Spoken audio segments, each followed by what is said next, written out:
अकबर की विशाल मुगल सेना भारी हथियारों से लैस राजस्थान की ओर बढ़ रही है। किलों, महलों और धूल धूसरित रास्तों के बीच मुगल सेनापति अकबर का चेहरा शांति से भरा हुआ है, लेकिन उसकी आंखों में गहरी रणनीति का संकेत छुपा है।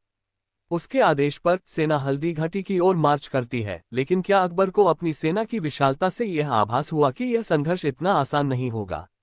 महाराणा प्रताप अपने किले की ऊंचाई से दूर अपनी भूमि की ओर ताकते हैं। उनके भीतर का संकल्प जलता है। उन्होंने कभी भी किसी के सामने घुटने नहीं टेके और आज भी वह मुगल साम्राज्य के खिलाफ अपनी अंतिम लड़ाई लड़ने के लिए तैयार हैं। लेकिन उनके पास सैनिक कम हैं, तो फिर वे कैसे जीत पाएंगे?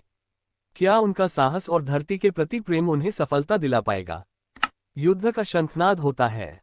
हल्दी घाटी के मैदान में हाहाकार मच जाता है। मुगल सेना अचानक हमला करती है, तलवारों की खनक, घोड़ों की टापें और भयंकर गोलियां दहाड़ रही हैं। महाराणा प्रताप के सैनिक, जो संख्या में कम थे, उन्हें ये संघर्ष बेहद कठिन लगता है। लेकिन उनके चेहरे पर एक अद्वितीय आत्मविश्वास है। क्या यह विजय का संकेत है या बस एक ख्वाब?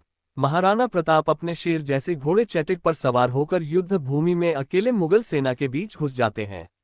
उनका तलवार से वार, उनकी फुर्ती और अद्भुत रण कौशल सबको हैरान कर देते हैं। हर वार के साथ उनका लक्ष्य सिर्फ एक ही होता है, अपनी मातृभूमि को बचाना। लेकिन क्या वह अकेले इतने बड़े दुश्मन को हरा सकते हैं? सम्राट अकबर के बीच संघर्ष हुआ। ये युद्ध राजस्थान के हल्दी घाटी नामक स्थान पर लड़ा गया था। अकबर ने महाराणा प्रताप को हराने के लिए एक विशाल सेना भेजी थी, क्योंकि वह चाहते थे कि राजस्थान उनके अधीन हो जाए। महाराणा प्रताप ने अपनी मातृभूमि को बचाने और स्वतंत्रता के लिए संघर्ष करने का संकल्प लिया। वह मुगल साम्राज्य के खिलाफ अकेले खड़े हो गए थे। प्रताप